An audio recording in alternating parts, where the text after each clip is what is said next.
Jadi ini tadi ya pengaruhnya kayak gitu ketahanan pangan yang dipengaruhi oleh sosial ekonomi. Nah, selanjutnya tadi food availability ini kenapa? Kok dia bisa mengakibatkan masalah gizi? Jadi kalau masalah gizi ini kan malnutrisi tidak hanya gizi kurang ya, teman-teman, tapi dia juga gizi lebih juga. Nah, itu bagaimana?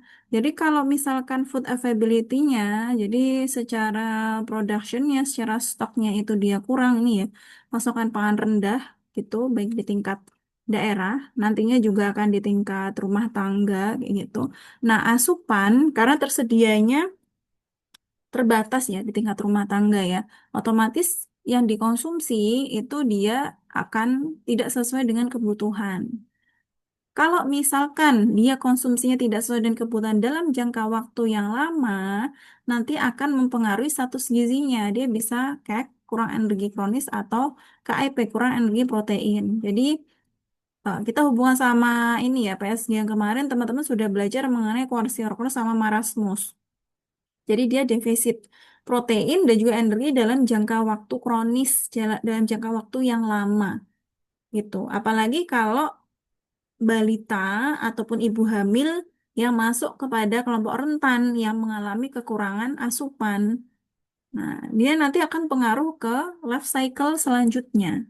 Kalau ibu hamil, dia kurang asupan yodiumnya, kayak gitu, nanti pengaruh ke anaknya. Anaknya jadi pendek, kayak gitu. Atau misalkan anak balita yang dia kekurangan konsumsi energi protein, nah, nanti bisa kwashiorkor ataupun marasmus gitu ya. Jadi masalah gizi ini dia bisa akut ataupun bisa kronis ya, yang nanti dipengaruhi oleh ini kekurangan pangan gitu, stoknya nggak ada. Selanjutnya dia dari food accessibility, jadi infrastrukturnya dia bisa nggak sih makanan itu ada gitu ya, ada itu apa namanya terdistribusi kayak gitu ya di sini ya. Jadi ability of household to regularly acquire adequate amount of appropriate and desired food for a nutritious diet.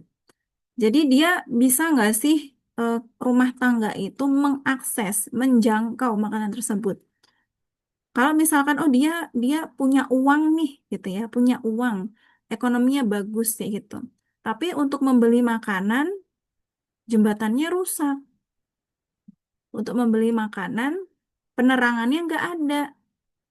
Untuk membeli makanan dia tidak bisa menyimpannya, misalkan listriknya nggak ada kayak gitu, atau listrik ini nggak punya freezer, nggak punya kulkas kayak gitu. Nah, otomatis food sufficient ini jadinya insufficient, dia tidak cukup. Nah, tidak cukup itu nanti akan mengakibatkan malnutrisi.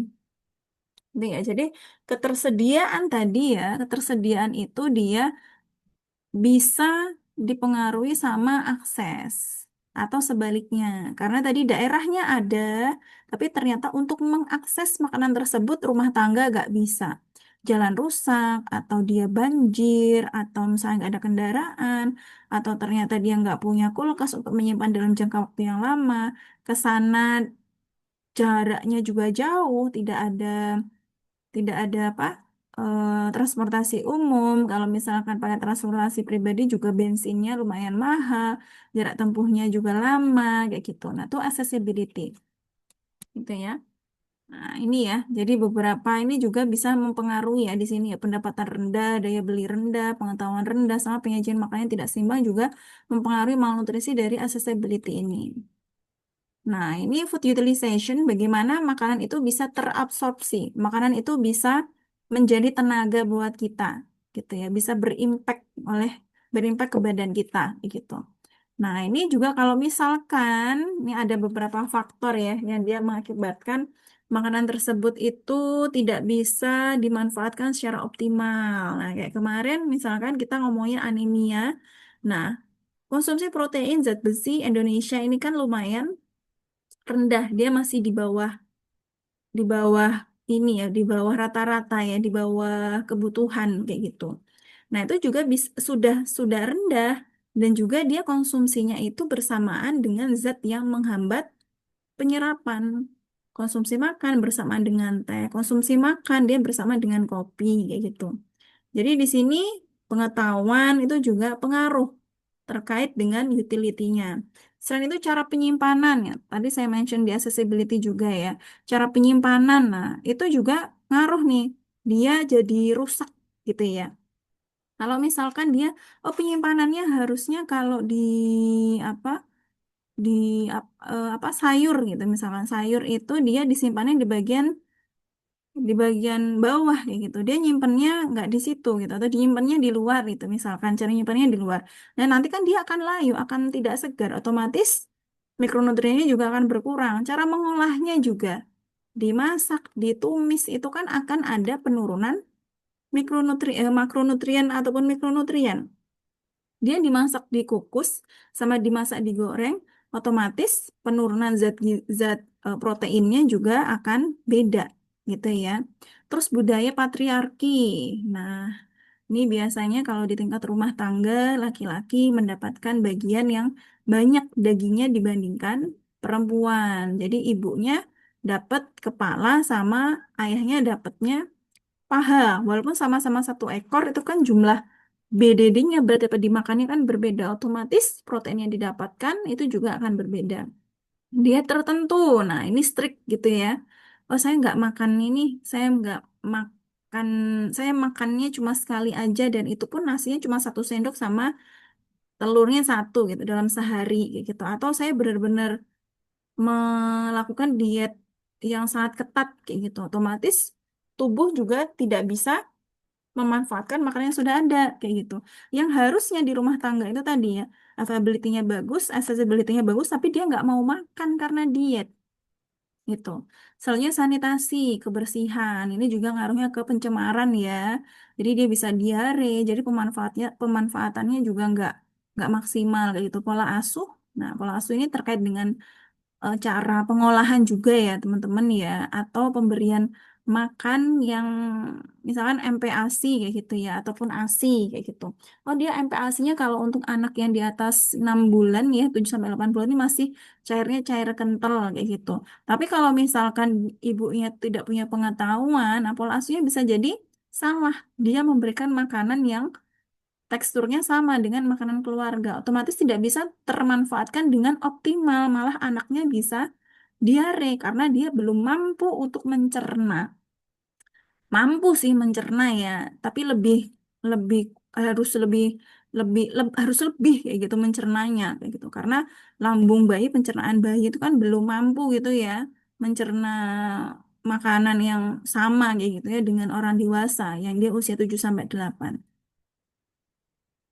Nah, ini stability kayak gitu ya. Nah, ini hubungannya refers to constancy of the other three dimension. Jadi availability, accessibility, sama utilization kayak gitu. Jadi kemarin stability itu terkait dengan apa kira-kira? Kemarin sudah ada sebenarnya diagram ininya stability dia terkait sama apa kira-kira?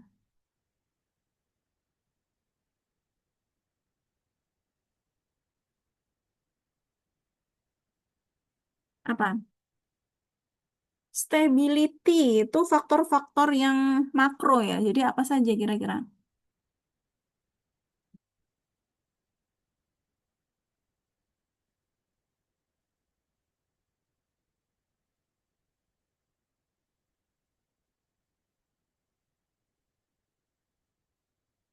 Izin Apa? menjawab, Ibu. Mm-mm. Silakan Mbak Yang Mela. yang saya tulis itu ada dari faktor pemerintah yang pro rakyat. Jadi nanti ketersediaan, akses, utilisasi pangan itu akan konsisten jika pemerintah itu pro terhadap rakyat. Ada juga stabilitas di rumah tangga, seperti masalah lain yang ada di luar itu ada iklim dan lain-lain. Oke. Jadi lebih ke kebijakan gitu ya Mbak Melia ya. Jadi kebijakannya ini mau dibawa kemana? Pemerintah itu baik sosial, ekonomi, infrastruktur kayak gitu. Prioritas prioritas pemerintah kayak gitu. Oh ini dia di daerah A kayak gitu ya. Dia produksi produksi berasnya banyak gitu. Tapi tidak dibenerin kemana habis banjir, tidak dibenerin jembatannya. Akhirnya aksesnya terputus gitu. Jadi kalau pemerintah tidak membuat anggaran gitu ya untuk infrastruktur, oh di daerah-daerah yang dia mengalami bencana atau daerah yang dia 3T kayak gitu ya untuk akses pendidikan, akses pangan kayak gitu.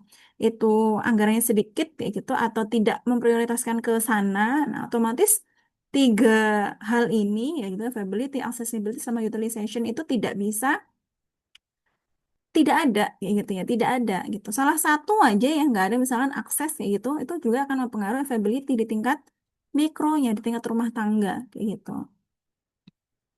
Nah, ini ya untuk akses pangan yang aman dan bergizi. Jadi ketahanan pangan nih kemarin ya, WFS ya, terwujud ketika semua orang setiap saat memiliki akses fisik dan juga ekonomi terhadap pangan yang cukup, aman, dan bergizi. Makanya tadi di utilization tadi ya, utility, itu ada sanitasi. Jadi kalau misalkan aman, pangannya itu cukup, tapi dia ternyata tidak dicuci dengan baik, dia ada cross kontaminasi. Nah, akhirnya tubuh itu kan tidak bisa memanfaatkan. Oh, karena dia apa? Kena salmonella atau kena yang lain bakteri yang lainnya, dia makan, tapi habis itu kan diare. Nah, itu kan sama saja kayak gitu. Jadi harus cukup sesuai sama kebutuhan, harus aman gitu ya. Aman tuh tidak, ya kalau aman kan tidak berdampak buruk ya bagi yang mengonsumsi itu dan bergizi. Nah, kalau misalkan cukup ini kan bisa jadi dia kenyang gitu kan ya. Tapi di sini juga ada poin bergizinya. Sesuai nggak sama isi piringku misalkan. Kalau sekarang lah ya, kalau dulu kan belum ada kayak gitu. Sesuai nggak sama kebutuhan kayak gitu. Nah, ini yang kemarin ya, ini sudah kita pelajari kemarin ya, ketidakmampuan dalam akses pangan ini bisa mempengaruhi cukup tidaknya pemberian makan ke kelompok yang rentan pada bayi dan juga anak ya. Ketidakmampuan akses ini juga bisa mempengaruhi stres, bingung, depresi, dan nanti juga dia bisa mengalami gangguan makan. Jadi anoreksia, bulimia, yang dia makan tapi dikeluarkan atau benar-benar strict kayak gitu ya, dietnya ketat kayak gitu. Nah, ini akan mempengaruhi apa? Jumlah konsumsinya, baik kuantiti maupun kualitasnya. Gitu ya.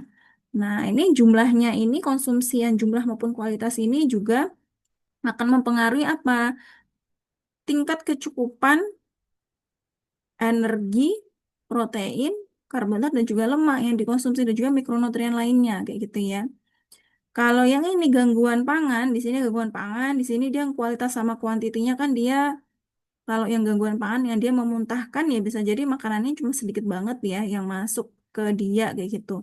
Atau misalkan yang FOMO kayak gitu ya atau yang sukanya jajan kayak gitu. Nah, itu yang masuk di dia adalah makanan-makanan yang padat energi kayak gitu. Nah, nanti dampaknya apa? Dia akan kegemukan ya.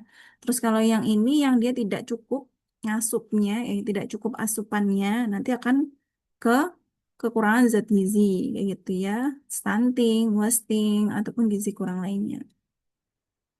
Nah, ini hubungan pendapatan dan juga status gizi. Nah, kira-kira dari sini ada yang mau membantu nggak nih hubungannya income, nutrien sama diversity. Diversity itu keberagaman ya di sini ya. Apa kira-kira? Boleh dibantu dulu apa hubungannya?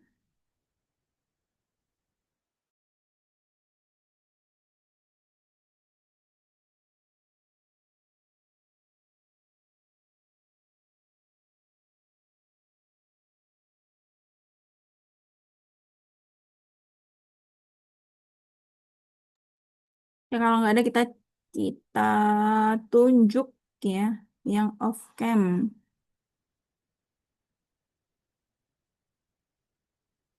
Tunjuk, tunjuk mana nih?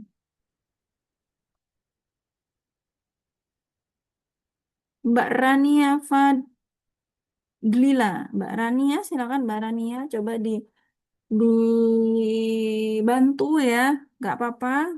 Salah ataupun benar nggak masalah ya. Hubungan income, nutrien, sama diversity. Nah, itu seperti apa Mbak Rania? Mungkin menurut saya itu hubungan pendapatan dan status gizi seperti eh, gajinya itu berapa gitu, Ibu. Terus? Jadi jika memiliki gaji yang kurang Mm-mm, dan misalnya memiliki anak yang banyak, jadinya itu kebutuhan gizinya itu berkurang karena uang yang digunakan untuk dikonsumsi atau untuk makan itu jadinya eh, lebih sedikit dibandingkan yang gajinya lebih banyak karena kan dipotong untuk kebutuhan yang lain-lain juga. Hmm. Seperti itu, Ibu. Terus ke diversity-nya apa? Hmm,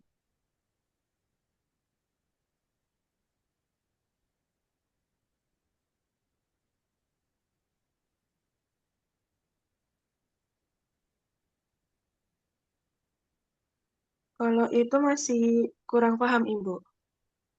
Sebenarnya ya nyambung kayak Mbak Rania tadi menjelaskan ya. Jadi tujuan, oke Mbak Mutiara mau membantu. Mungkin saya mau membantu jawaban dari Rania tadi mengenai yang diversity atau keberagaman, Ibu.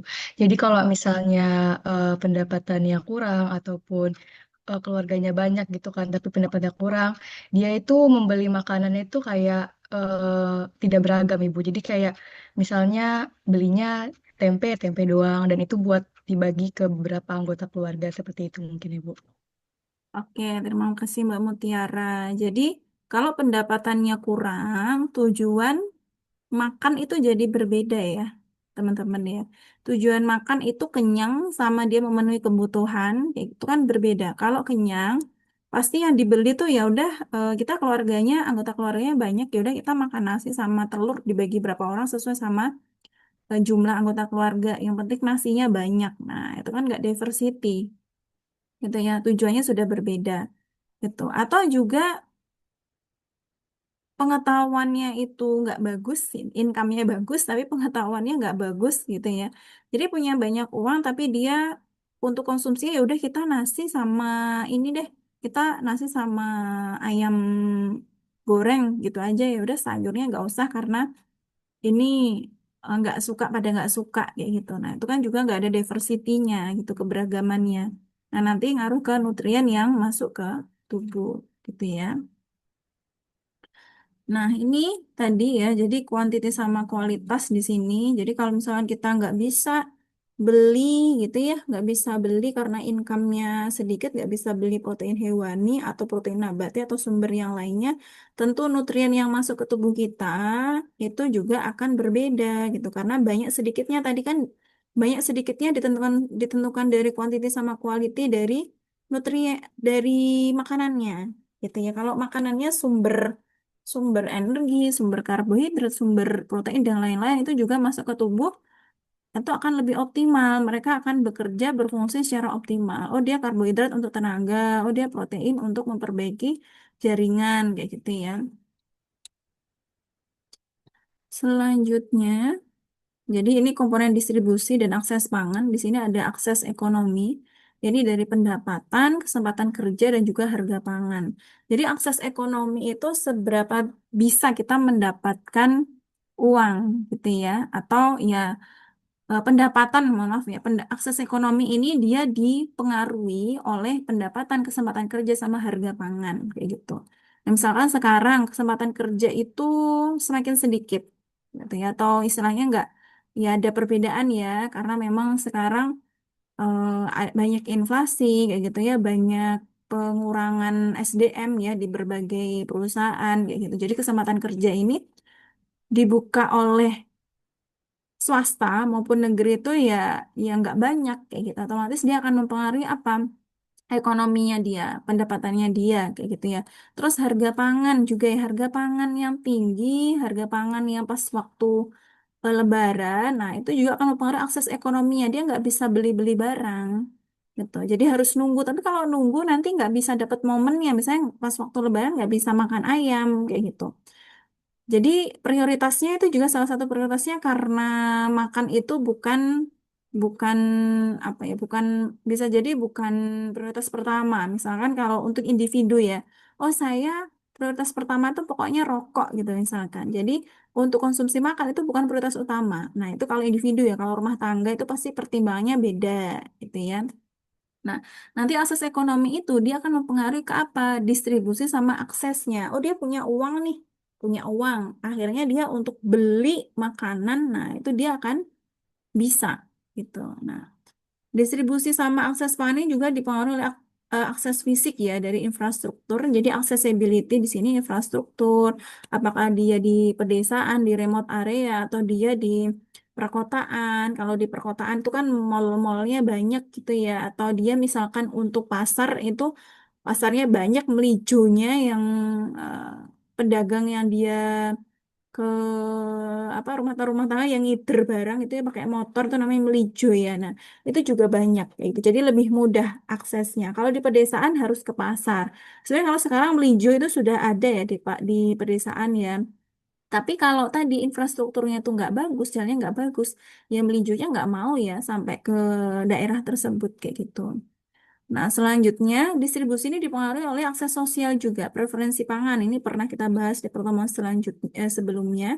Jadi, preferensi pangannya, misalkan ini juga dipengaruhi oleh food tabu juga. Food tabu dan juga ya kesukaan makan ya. Preferensi itu kan dia kebiasaan makan. Kebiasaan makan yang dipicu dari kebiasaan makan tak individu atau rumah tangga yang dia terus menerus dia di apa ya tercipta karena ya udah makannya seringnya itu gitu atau tingkat kesukaannya ya udah itu sukanya makan itu jenisnya itu kayak gitu. Nah, akses sosial ini dia juga dipengaruhi oleh faktor yang lebih makro yaitu faktor konflik, perang, bencana dan lain-lain yang ada yang tidak bisa diprediksi, ada yang bisa diprediksi, kayak gitu, kayak bencana, gempa, kayak gitu kan, itu kadang kan bisa diprediksi sih, tapi kan nggak bisa dalam jangka waktu lama, kayak gitu ya. Nah, nanti akan mempengaruhi ke akses sosialnya ini. Nah, ini bagian analisis akses pangan. Jadi aspek fisik tadi, aspek fisik itu ada ketersediaan sama distribusi. Nah, ketersediaan ini dia dari produksi, jadi dari produsennya, usaha tani, itu apa saja, sama konsumsi normatifnya dihubungkan sama ketersediaan pangan.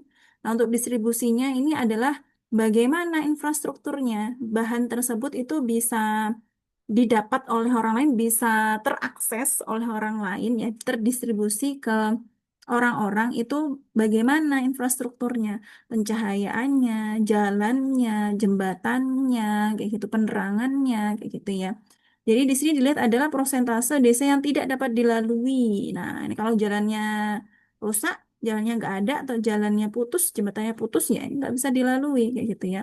Terus persentase desa yang tidak mempunyai pasar dan jarak terdekat ke pasar lebih dari 3 kilo. Nah, ini kalau pasar sebenarnya nggak ada yang ini tadi ya, melijo tadi ya. Jadi pedagangnya itu ngiter gitu ya. Pedagangnya itu ke rumah-rumah gitu. Tapi nggak ke rumah-rumah sih. Jadi makro gitu ya di situ nanti orang-orang akan ngumpul di situ. Tapi tadi kalau misalkan jalannya ini yang atas nih jalannya rusak, otomatis melijonya juga nggak mau ke daerah tersebut. Aspek ekonomi pendapatan bekerja jadi income-nya. Jadi berapa nih yang dia di bawah garis kemiskinan sama yang dia bekerja kurang dari 36 jam per minggu. Ini kan pengaruhnya ke mana? Ke pendapatan kayak gitu. Kalau kita lihat di Indonesia ya ataupun secara global juga sehari itu kerjanya ada 8 jam misalkan. 8 kali 5. Nah, kalau Senin sampai Jumat kan sekitar 40 jam ya. Jadi harusnya lebih dari 36 jam kayak gitu. Terus pendapatan usaha ini dari PDRB, jadi dari daerah ataupun dari pemerintah pusat gitu ya. Terus juga ekonomi kerakyatan UMKM kayak gitu. Terus di sini ada aspek sosial. Ini produk penduduk yang tidak tamat sekolah dasar. Jadi ini dipengaruhi oleh aspek sosial ini dia kaitannya sama pendidikan gitu ya, sama bantuan sosial. Dia dapat bantuan sosial enggak untuk mendapatkan akses pangan kayak gitu ya, supaya pangannya tersedia di rumah tangga. Dia dapat sumber dia dapatnya itu dari sosial atau yang lainnya dari bantuan atau tidak kayak gitu ya. Jadi dari operasi pasar ya, operasi pasar yang yang dia menjual apa barang-barang pokok gitu ya dengan harga yang relatif terjangkau kayak gitu atau padat karya atau juga raskin adanya program beras miskin gitu ya. Nah, ini penunjangnya faktor penunjangnya ada keamanan, budaya dan juga geografi gitu. Geografi itu ya demografi ya teman-teman. Dia memang jauh nih, nggak bisa gitu ya. Atau misalkan dia di hutan, jauh dari tempat-tempat akses yang padat penduduk. Nah, itu geografinya. Terus selanjutnya ini faktor-faktor yang mempengaruhi ketahanan pangan di tingkat rumah tangga. Jadi yang pertama adalah besar rumah tangganya, jadi anggota keluarganya, gitu ya. Kalau misalkan dia ini tetap berhubungan sama pendapatan ya. Kalau pendapatannya cukup dan anggota keluarganya banyak dan pengetahuannya bagus kayak gitu, ya bisa masuk ke ketahanan pangan ya. Tapi kalau misalkan dia income-nya sedikit gitu dan anggota keluarganya banyak, nah ini dia mempunyai peluang yang sedikit untuk mendapatkan makanan yang sesuai dengan kebutuhannya.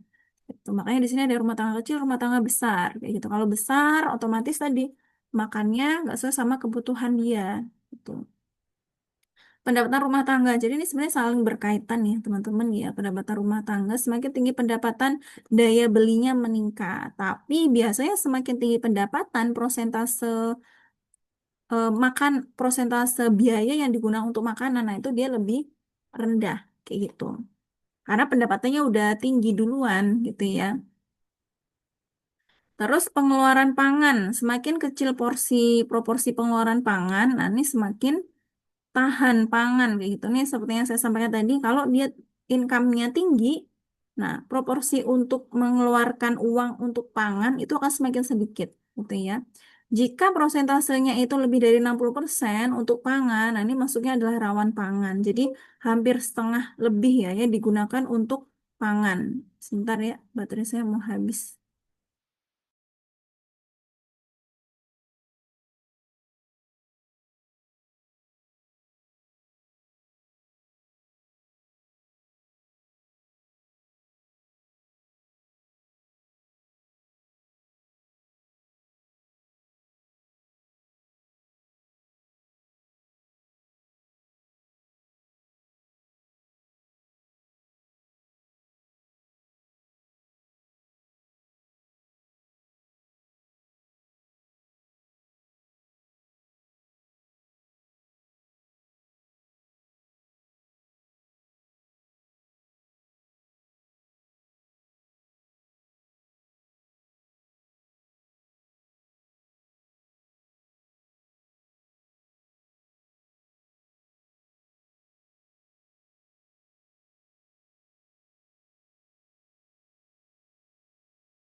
Oke, jadi misalkan nih coba teman-teman hitung ya, yang sekarang, jadi kemarin kita pernah ngitung di penawaran permintaan ya kalau nggak salah ya. Coba sekarang gajinya 2 juta. 2 juta terus digunakan untuk makan itu 1 juta. 1 juta, berarti itu berapa persen? 50%. Gitu ya, 50%. Terus dia naik nih bulan depan gajinya 4 juta. 4 juta, tapi tetap dia naik sedikit lah ya, 1,5 kayak gitu ya. Untuk makannya 1,5. Nah, itu berapa persen?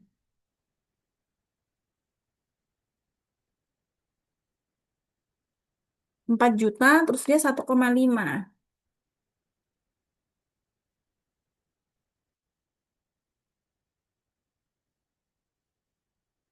Eh, 37,5%. 37,5%. Jadi ini hukum hukum Engel tuh seperti ini. Jadi semakin dia pendapatannya meningkat, proporsi pengeluaran pangan itu harusnya menurun. Gajinya 10 juta nih, kayak gitu. Jadi kalau secara gaya hidup ini hubungannya juga sama ini di dipengaruhi sama gaya hidup juga ya. Dia dari 5 juta terus naik 2 kali lipat jadi 10 juta kayak gitu. Tapi dia sama gitu ya pengaruh untuk pangannya baik 5 juta maupun 10 juta tuh hanya 3 juta saja. Nah, itu kan 30%. Kalau 5 juta dia 2,5 gitu ya, 2,5 juta untuk pangan, nah itu kan 50% kayak gitu. Nah, jadi kalau misalkan dia apa namanya di atas 60% di sini, berarti masuknya adalah rawan pangan. Jadi, kenapa di sini dia disebut rawan pangan? Karena dia tidak memasukkan prioritas lain dalam pengeluarannya itu. Kesehatan belum tentu masuk, gitu ya. Karena semua uangnya itu habis untuk makan, gitu. Kesehatan, pendidikan itu tidak dipertimbangkan masuk dalam pengeluaran. Itu. Makanya disebutnya di sini adalah rawan pangan juga ya. Nah, ini hukum Engel ya. Jadi kalau misalkan dia jumlahnya apa income-nya naik kayak gitu ya, income-nya naik di sini share of income spent on food itu dia akan menurun kayak gitu. Selanjutnya ini klasifikasi ketahanan pangan menurut Maxwell berdasarkan pengeluaran pangan. Jadi konsumsi energi kalau dia cukup, nah kalau dia apa cukup kalau dia di atas 80%, nah itu cukup ya. Kalau kurang dari 80% itu kurang. Pengeluaran kalau dia kurang dari 60, nah itu dia tahan pangan. Kalau dia kurang ini ya energinya kurang, terus dia pengeluarannya kurang dari 60% ini juga kurang pangan, nggak tahan pangan ya. Jadi harus melihat ke kiri juga. Nah, pengeluaran yang dia lebih dari 60%, kalau dia cukup di sini dia masuknya adalah rentan. Jadi rentan itu di bawahnya rawan ya, teman-teman ya. Karena di sini tadi kan nggak boleh lebih dari 60% pengeluaran untuk pangan. Dia akan mempengaruhi kerentanan kayak gitu ataupun sampai ke rawan kayak gitu. Nah, kalau yang ini konsumsi energinya sudah kurang, terus dia pengeluarannya untuk pangannya ini juga dia kurang kayak gitu ya. Nah, pengeluaran pangan tinggi ini juga akan mengakibatkan dia rawan pangan kayak gitu. Jadi rentan ke rawan pangan kayak gitu. Terus selanjutnya ini adalah indikator ketahanan pangan. Di sini ada beberapa indikator yang bisa kita gunakan. Yang pertama adalah GFSI, Global Food Security Index. Nah, ini dari beberapa sudah kita bahas ya, dari affordability, keterjangkauan ya. Jadi dia indikatornya dilihat dari mana? Pengeluaran pangan, garis kemiskinan di suatu negara, PDB per kapita, jadi pendapatan bruto negara kayak gitu ya. Terus akses petani ke keuangan. Nah, ini sudah kita bahas ya sebelumnya akses petani ke keuangan ya. Bagaimana pemerintah memberikan dukungan kayak gitu kepada petani kayak gitu ya. Terus availability jadi ada pasokan tadi ya infrastrukturnya bagaimana, stabilitas politiknya itu akan mempengaruhi availability juga. Soal kehilangan pangan yang disebabkan karena bencana kayak gitu. Pengaruhnya itu indikatornya ya. Terus kualitas dan keamanan pangan itu dilihat adalah diversifikasi pangan, terus ketersediaan mikronutrien, standar gizi nasional, dan juga keamanan pangan, safety-nya. Terus yang keempat, natural resources sama resilience. Jadi dilihatnya adalah dia seberapa sering ya mengalami paparan bencana, banjir, kekeringan, ataupun kualitas airnya seperti apa, tanahnya, dia sering terjadi erosi atau tidak, sama tekanan demografisnya. Nah, ini untuk indeks ketahanan pangan di ASEAN ya, teman-teman ya. Jadi di sini yang paling banyak, yang paling ini lihatnya kan dari Global Food Security GFSI ya. Jadi Indonesia berada di urutan keempat ya di sini ya. Jadi kan dia rawan pangan, tahan pangan kayak gitu. Jadi Indonesia masih di bawahnya Vietnam itu. Masih di atasnya Thailand, tapi ini tahun 2002 ya. Nah, sedangkan kalau dari ini, The Globe State of Food Security ini juga dari GFSI 2022 ya. Jadi sebenarnya warna-warna ini dia menunjukkan ini ya, ketahanan kerawanan pangan ya. Kalau dia warnanya semakin ke merah gitu ya, oranye, kuning, oranye, itu kerawanannya lebih, kerentanan sama kerawanannya tinggi gitu. Tapi kalau dia hijau menyala gini ya, dia tahan pangan gitu ya. Nanti bisa dicek di sini ya di link Springer. Terus ini 9 indikator ketahanan pangan dari Kementerian Pertanian Yang pertama adalah ketersediaan. Jadi ketersediaannya tuh dilihatnya atau diukurnya dari mana? Dari rasio konsumsi normatif per kapita versus ketersediaan yang bersih gitu. Jadi konsumsi normatif itu dia konsumsinya pada bahan-bahan pokok itu seberapa kayak gitu. Dibandingkan dengan kalau sudah dibanding dengan yang dapat dimakan gitu ya. Terus keterjangkauan. Nah, ini dilihatnya dari apa? Dari persentase penduduk yang di bawah garis kemiskinan. Jadi semakin tinggi kemiskinan di sini semakin susah akses masyarakat terhadap pangan. Jadi kalau di kita kan sering tuh ya survei-survei kayak gitu ya untuk pendapatan kayak gitu. Dan biasanya per tahun itu kan pemerintah itu menyampaikan ya berapa peningkatan penurunan kemiskinan kayak gitu. Apakah presiden kita itu sukses gitu ya untuk penurunan kemiskinan? Biasanya per tahun itu selalu ada. Oh, tahun ini ada penurunan kemiskinan berapa persen kayak gitu. Nah, ini juga sebagai indikator keterjangkauan atau aksesnya kayak gitu. Yang ketiga, persentase rumah tangga dengan proporsi pengeluaran pangan tadi. Ini memang beda sumber ya, karena kalau tadi kan di atas 60%, kalau ini di atas 65%. Kalau tahun 2020 dari Kementerian Pertanian ya. Jadi kalau misalnya dia di atas 60%, berarti yang mereka keluarkan semuanya hampir untuk makanan. Yang lainnya belum tentu masuk ke pengeluaran kayak tadi kesehatan, pendidikan, kayak gitu. Untuk healing apalagi ya. Terus persentase rumah tangga tanpa akses listrik. Nah, ini hubungannya sama keterjangkauan sama ini apa? Misalkan listrik di jalan nggak ada atau dia nggak ada kulkas, otomatis kan tidak bisa menyimpan atau menyimpan barang dalam waktu yang lama kayak gitu.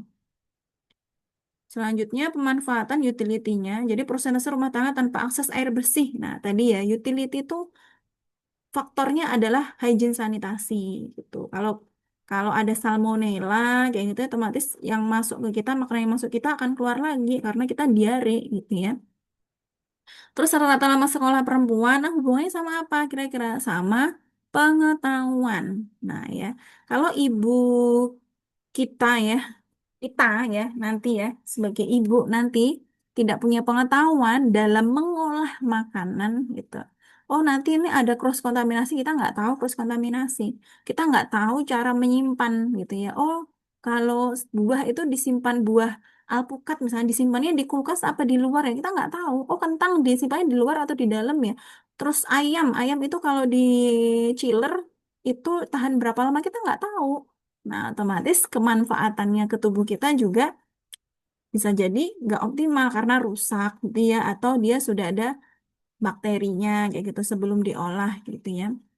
Terus rasio penduduk per tenaga kesehatan. Jadi coba nanti kalian teman-teman ini ya, coba cek ya rasio dokter sama masyarakat itu berapa harusnya kalau harusnya berapa rasionya satu dokter itu dia menangani berapa orang kayak gitu. Karena di Indonesia ini kan masih sedikit makanya pemerintah kita kan mengupayakan banyak berdirinya fakultas kedokteran ya. Tapi kalau bisa fakultas kedokteran yang sudah berdiri ini benar-benar bisa optimal mencetak lulusan gitu. Jadi kalau misalkan terbatas gitu tenaga kesehatannya otomatis untuk menangani gitu menangani kita yang menangani orang yang beresiko itu kan tidak hanya kuratif ya tapi juga promotif dan juga preventif kalau misalkan kekurangan tenaga kesehatan kita nggak mendapatkan paparan informasi nih mengenai kesehatan atau gizi kita nggak bisa diobati nih gitu atau kita tidak bisa diintervensi nih sama tenaga kesehatan kayak gitu. Terus persentase balita stunting. Nah, ini indikator jangka panjang ya. Dia kekurangan energi protein dalam waktu lama kayak gitu ya. Terus selanjutnya angka harapan hidup. Nah, ini indikator makro ya yang mencerminkan kualitas kesehatan dan kecukupan gizi secara keseluruhan di suatu wilayah kayak gitu. Ini juga apalagi banyak ya beberapa hari ini kasus kasus ini nggak terlalu berhubungan ya, karena angka harapan hidup yang di sini tuh hubungannya sama kualitas kesehatan. Kalau kita sehat, nggak ada infeksi, nah itu kan kita akan beraktivitas baik gitu kan. Ini juga bisa dilihat dari mana sih kualitas kesehatan itu dari rumah kita biasanya. Oh, rumah kita tuh tidak ada ventilasinya, tidak ada pencahayaannya. Nah, otomatis kita akan sering sakit kena infeksi pernafasan. Nah, di conceptual framework itu kan sudah ada tuh infeksi, dia hubungannya sama apa? Dengan konsumsi. Itu. Terus selanjutnya, ini profil kemiskinan ya di Indonesia. Ini per Maret ya di sini ya, karena ngaruhnya ke accessibility. Jadi penurunannya tidak signifikan ya di sini ya, persentase penduduk miskin. Jadi masih berapa nih? 9,03 per Maret ya di sini ya.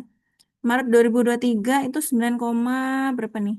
9,22 ya, turunnya dikit ya, 9,03 ya, 0,2% ya turunnya ya. Jadi turunnya sedikit-sedikit di sini. Terus ternyata di sini ya, kalau kita lihat ya di Indonesia, penduduk miskin itu banyaknya di desa gitu. Tapi di desa itu banyak loh yang punya apa peliharaan gitu ya, sapi, kambing, nah itu banyak. Jadi ini selisihnya 2% kayak gitu. Jawa ini banyak kota malahan ya teman-teman ya, karena tadi mungkin ya di desa banyak ini, banyak yang punya peliharaan kayak gitu. Atau ya kalau orang desa itu ya banyak yang kerja keluar ya biasanya. Kalau perkotaan tuh biasanya lebih kerjanya korporat kayak gitu ya. Secara pendapatan itu ya ada perbedaan gitu ya. Terus di sini, jadi ini indeks harga konsumen. Jadi inflasinya ini inflasi ya kenaikannya ya 1,6% di sini. Tahun kalender di sini inflasi dari tahun ke tahun ya. April Mei ada penurunan. Di Maret 2023 itu 4% ya. Inflasinya lumayan lumayan tinggi ya. Akan mempengaruhi tingkat pembelian ya teman-teman. Kalau inflasi, wah harganya mahal. Nah, jadi kita sebagai konsumen stop dulu nggak konsumsi. Mohon maaf penjual-penjual, kami menahan dulu ya nggak beli-beli kayak gitu karena harganya mahal atau yang kita di literasi digital kayak gitu ya. Nah, jadi kita lebih memilih untuk membandingkan harga-harga mana nih yang lebih murah gitu ya. Ya walaupun dia mereknya nggak sama atau kualitasnya nggak sama ya nggak apa-apa lah dia bisa ya mirip-mirip lah kayak gitu. Ya.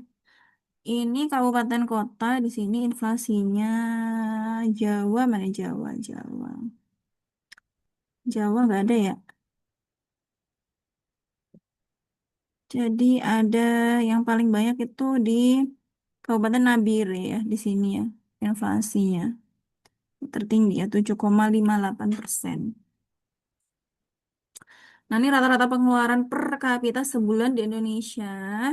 Jadi tadi harusnya kan nggak boleh lebih dari 60% ya, 65% ya untuk pangan ya. Nah, ini pendapatannya ya di sini ya rata-rata pengeluaran, mohon maaf ya, pengeluaran Jakarta 2,9. Nah, ini tahun 2024 ya. Jadi ada peningkatan di sini rata-rata ada peningkatan untuk pengeluaran ya 4,57%. Nah, ini kalau untuk makanan. Jadi di kota atau di desa ya, rata-rata di sini 775.000. Jadi kalau kita bandingkan misalkan pengeluarannya adalah Kalimantan Timur lah 2 juta. Nah, ini pengeluaran untuk makannya 775.000 ya. Kalau di pedesaan di sini ya sekitar 689 ya di sini masih mau mendekati hampir 40% 50% ya. Tapi kan memang ini ya pendapatan di Indonesia kan rata-rata memang nggak banyak ya. Rata-rata 3 sampai 5 juta kalau di Indonesia. Kecuali kalau teman-teman punya bisnis atau konten kreator gitu ya. Terus selanjutnya di sini persentase rumah tangga yang memiliki akses terhadap air minum yang layak ya di sini. Jadi nanti bisa diakses di sini. Ini Aceh di sini dia persentase rumah tangga yang bisa punya akses itu hampir ini lumayan banyak ya di sini ya 95%. Desanya juga 90%. Nanti kalian cari ya di Surabaya itu berapa gitu ya. Karena ada karena kalau di Surabaya kalau nggak salah sudah banyak yang tidak menggunakan sumur ya, tidak gali kayak gitu. Nah, ini Juga kita punya FSVI ya teman-teman ya. Jadi peta ya. Peta untuk mengetahui kerawanan pangan di sini. Jadi kalau dia merah di sini ya. Ini sudah ada keterangannya di sini ya. Kalau dia merah itu dia sangat rentan. Nah, kita lihat di Surabaya, Jawa itu kebanyakan ijo tua ya. Kalau ijo tua maksudnya adalah sangat tahan gitu ya, sangat tahan. Kalau di bagian 3T di sini ya salah satunya ini warnanya merah, ada yang merah merona, ada yang pink kayak gitu ya. Yang bawah ini warnanya hijau terang. Ini coba nanti kalian cek ya di peta ini daerah mana ya yang bawah ini ya, yang Papua ya di sini ya. Papua yang bawah tuh. Kalau daerah-daerah yang dia dekat sama luar negeri, biasanya kayak dekat sama Malaysia ya, nah itu dia aksesnya juga bisa ke luar negeri juga ya untuk pangannya ya. Malah katanya tuh lebih murah kalau beli-beli makannya di luar gitu ya. Kayak misalnya deket Kucing kayak gini ya, di Kalimantan gitu ya. Hmm. Terus selanjutnya aset terhadap pangan di sini ya. Jadi ada beberapa komponen tadi ya listrik, air bersih itu kenapa kok dia bisa berhubungan sama accessibility sama utility ya gitu. Karena dia fokus utamanya listrik itu ke kelancaran pasokan, pasokan di tingkat rumah tangga. Freezernya dia ada nggak, freezer gedenya dia ada nggak kayak gitu ya. Atau misalkan kalau di apa di penyimpanan beras itu kan menjaga kelembapan toh Mbak ya. Menjaga kelembapan itu kan juga ada pengatur ruangannya, pengatur suhu ruangannya kayak gitu. Kalau misalnya terlalu lembab ya nanti akan ada jamur. Terus berasnya akan mudah patah, kayak gitu nggak bisa dimakan. Jadi nggak harus pikirannya adalah freezer, tapi juga tadi kelembapan juga gitu ya. Nah, ini mengapa masuk kategori tersebut? Karena memastikan makanan itu tersedia di pasar, tetap segar. Kalau misalkan hari belinya dalam jumlah yang banyak gitu ya, supaya lebih murah, nanti kan bisa digunakan dalam beberapa hari kayak gitu. Terus air bersih ini fokus utamanya ke kesehatan dan penyerapan ya utility. Jadi memastikan makanan sudah didapat bisa yang didapat itu bisa dikonsumsi dengan aman. Tadi hubungannya sama apa? Hygiene, sanitasi. Kalau air bersih, kalau dia tidak punya akses air bersih, dia nyucinya pakai air sungai. Tuh, tentu di sungai itu banyak bakteri-bakteri, mikroba ya. Nanti kalau dikonsumsi juga bisa membuat infeksi sakit gitu ya. Nah, ini indikator tambahan dalam dalam menentukan kebijakan ya dan juga monitoring ketahanan pangan.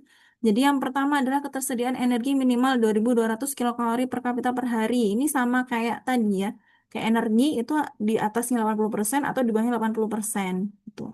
Terus ketersediaan protein minimal 57 gram per kapita per hari. Jadi kalau kita kan kebutuhannya berapa? Coba nanti dicek ya. Jadi minimalnya adalah 57 gram untuk monitoring ini ya. Monitoring ketahanan pangan. Karena tahan pangan tadi kan juga yang dilihat adalah utility-nya gitu. Cadangan pangan minimal 20% dari kebutuhan. Jadi ada stoknya. Karena kan kita nggak tahu kan ya, minggu depan bisa jadi kita ada bencana gitu ya. Atau minggu depan ada apa namanya ada penyakit menular lainnya misalkan ya otomatis harus punya stok gitu ya. Terus stabilitas harga pangan. Jadi walaupun fluktuasi itu maksimal adalah 10-25%. Ini lebih ke produsen ya sama pemerintah ya di sini ya. Terus ada sistem informasi harga pangan dan kewaspadaan pangan gizi hingga tingkat desa gitu. Jadi ada SKPD ya, di sistem kewaspadaan pangan ya. Terus pengeluaran untuk pangan idealnya adalah kurang dari 80% pendapatan. Ini kalau tadi kan 60-65 ya. Kalau bisa masih mengikuti 60-65. Kalau dia 70 kayak gitu ya atau 79 ya, itu kan sudah hampir hampir banyak ya untuk pendapatan yang digunakan untuk makanan kayak gitu. Nah, ini akses transportasi umum bisa nggak transportasinya? Jadi kebijakannya apa nih? Gitu. Oh, berarti harus diperbanyak gitu. Oh, jalannya harus transportasinya ada, tapi jalannya rusak ya bodo ae. Gitu ya. Tersediaan akses transportasi umum. Kecukupan energi 2.000 kilokalori per kapita per hari. Terus kecukupannya, jadi ini dia untuk Ini sebenarnya sama ya teman-teman ya. Ya saja ini ada perbedaan kayak gitu ya. Ada yang di 2.200, ada yang di 2.000 di sini ya. Ini gramnya juga ada 52, ada 57 kayak gitu ya. Terus skor pangan, skor pola pangan harapan. Nah, ini hubungannya sama ketersediaan juga ya. Tersediaan. Terus penurunan keracunan pangan menjadi 0%. Jadi ini hubungannya sama apa? Utility gitu. Jadi kalau di kasus-kasus MBG tadi itu keracunan-keracunan itu sebenarnya harusnya bukan hanya angka ya untuk pemerintah ya, tapi bisa digunakan sebagai indikator dalam menentukan ketahanan pangan dari sisi utility-nya gitu. Oh, berarti penanganan gitu keamanan pangan di tingkat SPPG itu kurang loh kayak gitu atau ternyata ya termasuk holding time ya. Misalkan dia selesai masaknya jam berapa tapi ternyata didistribusikannya jam berapa kayak gitu. Jadi holding time-nya terlalu lama kayak gitu. Terus tingkat kelaparan ini kurang dari 2,5%. Jadi ini juga sudah masuk ke SDGs ya teman-teman ya, zero hunger ya. Nah, dari sini ada yang mau ditanyakan dulu mengenai beberapa indikator.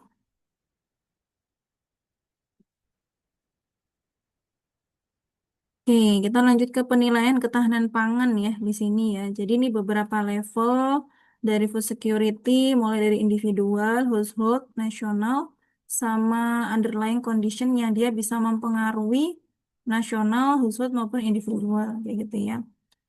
Ini dari level makro ke mikro ya sebenarnya ya. Kalau level makro nih food availability di tingkat negara, tingkat daerah, food supply, food access kayak gitu. Terus householdnya itu dia pola asuh gitu ya. Pola asuh terkait dengan pemberian makan, terkait hygiene sanitasi, terkait dia besaran anggota keluarganya ya. Apakah dia rumah tangganya besar, kecil kayak gitu. Terus individualnya adalah preferensi makan ini ya, food consumption status kayak gitu. Apakah dia ada gangguan, health statusnya, apakah dia kena infeksi atau tidak, nutritional statusnya, apakah dia gizi lebih ataupun gizi kurang kayak gitu.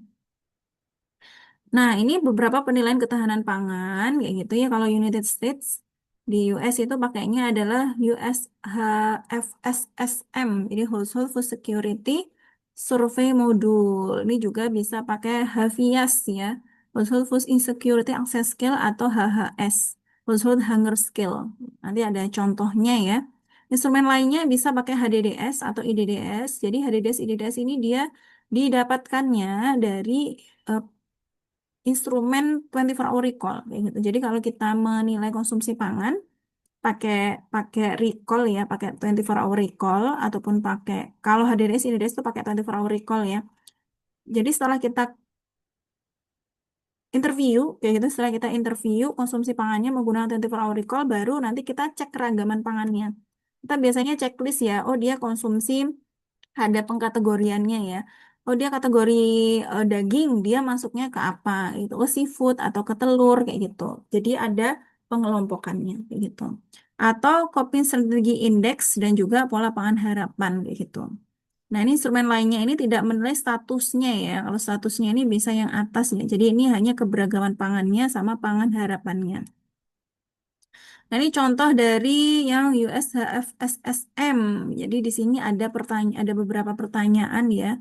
Jadi ini ada yang pertanyaan untuk household item, ada yang untuk adult item, ada yang child item kayak gitu. Nah, seberapa cemaskah Anda kalau misalkan makanan itu dia sudah habis sebelum kamu mendapatkan makanan untuk membelinya, sebelum kamu inilah dapat gaji gitu misalkan ya. Jadi kamu seberapa khawatir gitu ya makananmu itu dia akan habis sebelum kamu gajian kayak gitu. Jadi nanti ini di checklist ya teman-teman ya apakah never, sometimes atau often kayak gitu ya. Jadi ini beberapa pertanyaan yang nanti dijumlah ya. Ini nanti ada scoringnya di sini ya. Jadi kalau skor 0 sampai 2 nanti di total di sini, di total per ini ya, per skill itemnya household, adult sama child item. Jadi nanti berapa kayak gitu. Total semuanya ini ya. Oke. Terus selanjutnya ini Hafiaz ya, Insecurity Access Scale kayak gitu. Jadi selama 4 minggu kayak gitu ya, apakah kamu merasa khawatir juga kalau di rumah itu makanannya nggak cukup kayak gitu. Jadi seberapa sering nih kamu khawatir dalam dalam 1 bulan ini kayak gitu.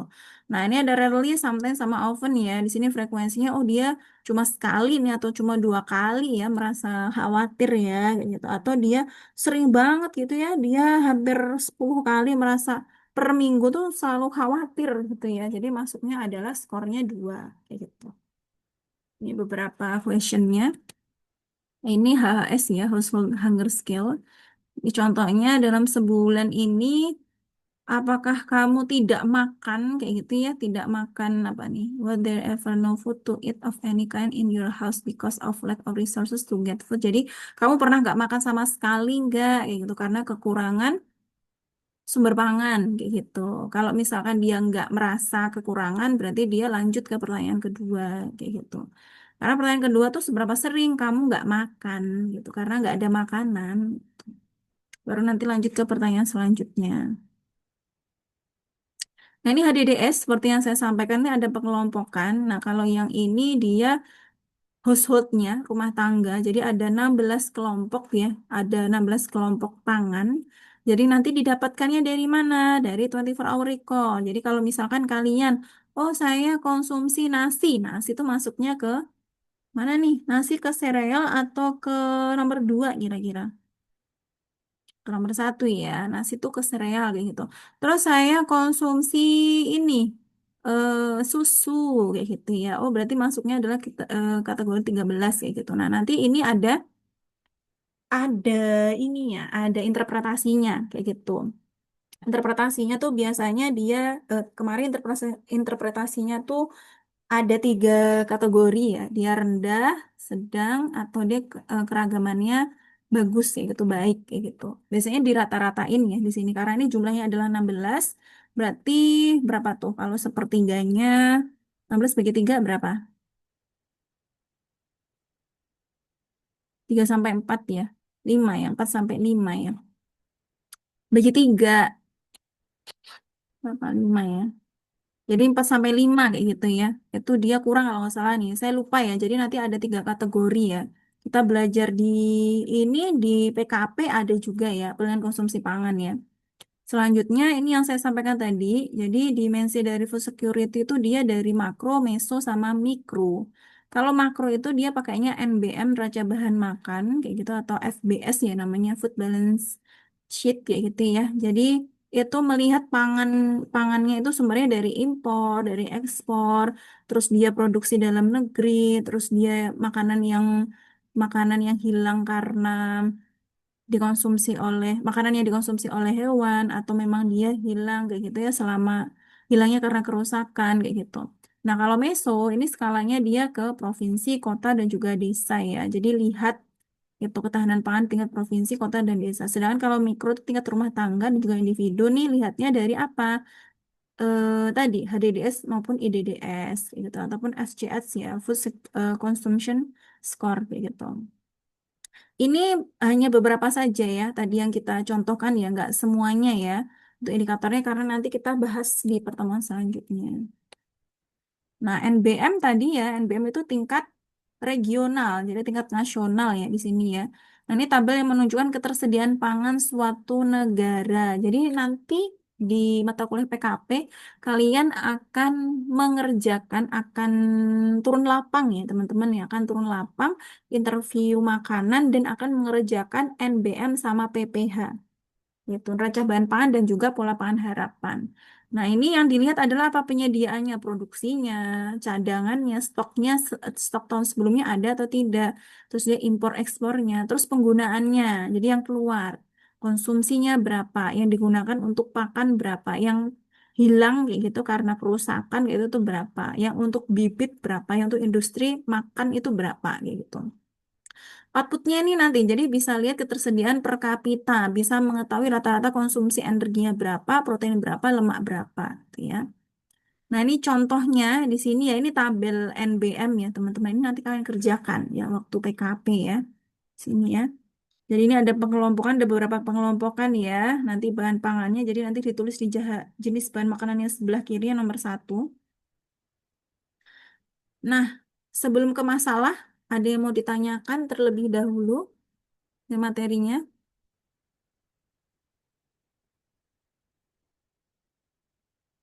Nggak ada. Oke, nanti kita tanya jawab ya di akhir ya. Ini masalah gizi. Jadi ini sudah sering sekali ya teman-teman mendapatkan conceptual framework ini ya. Jadi akar masalah ini yang termasuk ke dalam determinan sosial ekonomi, food security. Yang tadi di awal ya, determinan food security, sosial ekonomi determinan. Gitu ya, ada krisis ekonomi dan juga politik yang mempengaruhi kebijakan. Gitu. Makanya di sini terjadi kemiskinan, hubungannya sama pendapatan tadi ya, pendidikan, pengetahuan individu, ibu rumah tangga maupun ayahnya, kayak gitu, tersediaan pangan tadi ke akses fisiknya, ini ya tadi akses fisik, sosial, kayak gitu. Nanti di sini penyebab tidak langsungnya ya ke ini ya, akses terhadap pelayanan kesehatan, terus dia pola asuh, gitu ya, terus juga ketersediaan pangan di tingkat rumah tangga, availability-nya. Nah, nanti kalau di sini dia bagus ataupun tidak bagus, itu akan mempengaruhi apa? Konsumsi zat gizinya seberapa banyak, konsumsinya aman nggak, bergizi tidak gitu. Kalau misalkan aman, bergizi dan juga seimbang, nanti masalah gizinya normal. Kalau misalkan dia nggak aman, gitu ya, bergizi tapi tidak cukup. Kembali ya, dia aman dan dia tidak aman, cukup tapi tidak bergizi gitu. Cukup tuh bisa jadi dia kenyang gitu ya. Nah, ini masalah gizinya juga bisa gizi kurang gitu ya. Penyakit infeksi juga bisa menjadi pemicu konsumsi pangannya defisit ataupun berlebih. Kalau dia sedikit konsumsinya, kalau dia sakit otomatis nggak mau makan gitu ya, otomatis konsumsinya sedikit gitu ya. Nah, ini beberapa masalah gizi yang diakibatkan oleh penyebab langsung, tidak langsung, penyebab utama maupun akar masalah. Nah, ini upaya pencapaian ketahanan pangan. Jadi apa saja sih yang harusnya dilakukan oleh pemerintah, baik dia di tingkat meso maupun di tingkat makro. Yang pertama, memperbaiki mata pencaharian dengan fokus produktivitas pertanian. Jadi, karena ini hubungannya sama pangan, jadi kita push pangan tersebut. Dari apa saja? Kebijakan, gitu ya, transportasi untuk petani ketika menjual hasil pangannya, hasil panennya, kayak gitu. Terus bantuan irigasi, bantuan pupuk, bantuan teknologi, pemberdayaan petani, kayak gitu. Nah, itu yang harusnya dilakukan. Karena kalau mau ngomongin tadi kemarin ya, kedaulatan pangan sama ketahanan pangan. Kalau ketahanan pangan kemarin apa sama beda sama kedaulatan pangan? Masih ingat nggak? Kalau kedaulatan pangan harusnya yang harus dipush, petani dipush itu dia ketahanan pangan atau kedaulatan pangan? Daulatan, Ibu. Kedaulatan kayak gitu. Jadi kalau daulat itu berarti nggak mau impor. Jadi produk lokal. Kalau ketahanan pangan yang penting tersedia. Jadi mau dia impor gitu ya, yang penting tersedia kayak gitu. Jadi kita push petani itu ya supaya mandiri dan juga mampu untuk menghasilkan produksi yang melimpah gitu. Terus peningkatan ketahanan populasi yang rentan kayak gitu ya. Jadi ya mengurangi ya istilahnya mengurangi kelompok-kelompok yang rawan pangan kayak gitu ya. Rumah tangga yang rawan pangan. Jadi kita buka lapangan pekerjaan. Nah, terus kita apa nih, infrastruktur kita perbaiki. Terus prosentase tenaga kesehatan dan juga ini prosentase apa namanya? Bukan prosentase, apa namanya ya? Rasio ya, rasio tenaga kesehatan itu dia yang mendekati normal lah ya dengan jumlah jumlah masyarakat gitu. Terus perbaikan penelitian, inovasi, komersial petani dan juga gizi ini terkait dengan R&D ya, Research and Development ya. Jadi dukungan, terus ada sponsorship ya gitu ya, yang banyaknya pendanaan penelitian yang berhubungan sama pengembangan produk kayak gitu. Jadi kalau mahasiswa tuh sebenarnya ada loh bantuan penelitian kayak gitu. Nah, itu bisa digunakan untuk pangan gitu atau dosen seperti kita tuh ada juga bantuan penelitian kayak gitu. Jadi kita mengajukan proposal gitu ya, berkompetisi dengan yang lain untuk mendapatkan pendanaan yang dari pemerintah ataupun bisa juga dari pendanaan luar negeri gitu ya. Perbaikan kebijakan dan institusi yang berkaitan dengan ketahanan pangan. Jadi pemerintah dengan beberapa survei yang sudah dilakukan, tingkat kemiskinan, akses air bersih. Nah, itu bisa dijadikan evaluasi terkait kebijakan-kebijakan selanjutnya. Itu ya. Terus perbaikan gizi dan juga kualitas pangan. Nah, kita lihat ya permasalahan per daerah ataupun secara nasional dari survei-survei yang sudah ada. Oh, balita balita masih banyak tuh yang stunting gitu. Oh, balita masih banyak obesitas. Oh, ibu ibu hamil masih banyak yang anemia kayak gitu. Nah, itu bagaimana perbaikan gizinya? Oh, nanti ada OTTD itu ternyata nggak cuma dilihat ditargetkannya tidak hanya didistribusikan saja, nggak hanya penerimaan saja, tapi sampai ke konsumsinya saja dilihatnya kayak gitu. Jadinya adanya upaya perbaikan di gizi sama kualitas pangan ya, biar nggak ada kerusakan nih misalkan. Terus perbaikan manajemen sumber data dan adaptasi perubahan iklim. Jadi kita kan iklim itu kan sudah nggak menentu ya. Dan pemerintah sebenarnya bisa ya kalau teknologinya bagus ya itu. Dan juga kalau kita kan sudah banyak deforestasi ya apa tuh? Apa kok salah ya saya kayaknya ya? Apa? Yang penggundulan atau pengalihan fungsi lahan hutan kayak gitu. Padahal hutan itu kan fungsinya untuk apa hutan fungsinya? Untuk menjaga ekosistem juga, untuk dia menampung air kayak gitu ya. Jadi kalau misalkan dia apa di digundulin kayak gitu ya, otomatis dia akan tidak bisa menyerap ini ya, tidak bisa menyerap oksigen dan mengeluarkan oksigen kayak gitu. Makanya jadi lebih panas kayak gitu. Sebenarnya deforestnya itu nggak hanya di Indonesia ya, cuma dalam beberapa tahun ini Indonesia yang paling parah gitu. Terus perbaikan kesetaraan gender dan pemberdayaan wanita. Sebenarnya kesetaraan gender ini hubungannya adalah ke kesempatan wanita untuk mendapatkan pendidikan yang baik ya, teman-teman ya. Mendapatkan pendidikan yang baik dan juga tidak adanya budaya patriarki di tingkat rumah tangga kayak gitu. Jadi wanita punya kesempatan yang sama, terus bisa mampu mendapatkan peluang yang sama ataupun mampu mendapatkan haknya tadi mendapatkan makan ya semuanya bisa mendapatkan makan yang sama, kesehatan juga sama, pendidikan juga sama ya. Nah, ini bisa belajar SDGs ya, teman-teman ya. Jadi SDGs ini Zero Hunger ini ya, no poverty, hubungannya sama kerawanan pangan ya. Terus good health and well-being juga masuk, quality education. Jadi hampir semuanya ini dia merupakan hal-hal yang tadi ini ya, upaya pencapaian ketahanan pangan. Ini semuanya kayak gitu ya. Untuk supaya tahan pangan. Gitu. Ada 17. Tuh. Jadi kira-kira food security sama nutrition security ini hubungannya apa kira-kira? Kalau dari slide ini kira-kira ada yang mau menyimpulkan nggak food security sama nutrition security? Ini sudah ada nih kayak gitu. Kira-kira apa?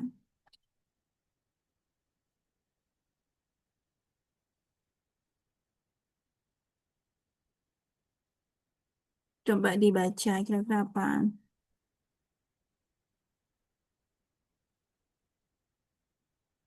Ya Mbak Rani ya, silakan. Izin menjawab, Ibu. Hmm. Jadi, food security itu kayak akses mempunyai makanan gitu, Ibu. Misalnya dari fisik, sosial, ataupun kayak ekonomi atau gajinya gitu, Ibu, terhadap pangannya. Misalnya kayak em, bisa memiliki pangan yang baik gitu. Kalau misalnya nutrition security itu lebih ke makanannya yang bergizi, lebih ke kandungan dari makanannya gitu, Ibu. Oke, utility-nya ya, nutrition security ya. Jadi dia aman, tidak bergizi, tidak cukup, tidak gitu. Walaupun sebenarnya ini kalau karena kan nutrition security ini kan di dalamnya food security ya. Karena food security itu kan poinnya nggak cuma utility, tapi availability sama accessibility gitu ya. Terima kasih Mbak Rania. Oke, selanjutnya, jadi ini permasalahan dari makro, meso, sama mikro kayak gitu ya. Jadi ternyata kebijakan pemerintah itu ngaruh banget loh sampai ke individual kita. Siapa bilang kebijakan pemerintah nggak ngaruh gitu ya? Kan banyak tuh dulu yang bilang ya, alah presidennya siapapun nggak ngaruh ke kita. Padahal ngaruh banget gitu ya. Jadi global food availability itu kan dari ekspor sama impor kayak gitu. Jadi impor sama ekspor ini akan mempengaruhi apa food availability-nya juga sama dia sumber sumber makanan sumber panennya juga dari lokal juga kayak gitu ya. Terus kalau misalkan availability tingkat nasionalnya itu dia cukup nanti akses akan mempengaruhi ke aksesnya. Tapi tadi akses itu juga dia dipengaruhi oleh infrastruktur dan lain-lain ya, accessibility ya. Terus di sini kalau misalkan kebijakan pemerintah secara nasional itu tidak ada pendidikan ataupun misalkan dia akses pengetahuan pendidikannya itu lebih luas, nah otomatis dia akan mempengaruhi peluang seseorang untuk mendapatkan pekerjaan yang layak dan juga akan mendapatkan pendapatan yang oke ya sesuai sama kompetensinya dia gitu. Nah, nanti dia akan kalau dia pendapatannya oke gitu ya dia bisa tuh akses kesehatan ke rumah sakit, dia untuk cek kesehatan GCU atau dia beli rumah atau dia beli-beli yang kebutuhan dasar kayak gitu ya. Terus di sini aksesnya ini dia pengaruhnya ke apa? Food security, jadi availability ataupun accessibility. Nah, nanti keduanya ini ya, akses itu dia akan mempengaruhi food security juga ya, teman-teman ya. Dia other basic needs kalau misalkan pertimbangan prioritasnya kayak gitu, makanan itu bukan yang utama atau kesehatan itu enggak ini ya, pengetahuan itu dia peningkatan pengetahuan itu dia nggak masuk ke prioritas misalkan ikut pelatihan atau lanjut sekolah, otomatis dia food security-nya juga bisa menurun, dia insecurity. Karena tadi, kalau misalnya tidak ada pengetahuan gitu ya, otomatis ketika kita mengolah makan, menyimpan makan, itu juga nggak sesuai kayak gitu atau ya salah gitu ya. Nah, nanti dia akan pengaruhnya kemana? Ke nutrition security gitu. Oke, ini nanti bisa dibaca source-nya dari sini. Ada yang mau ditanyakan?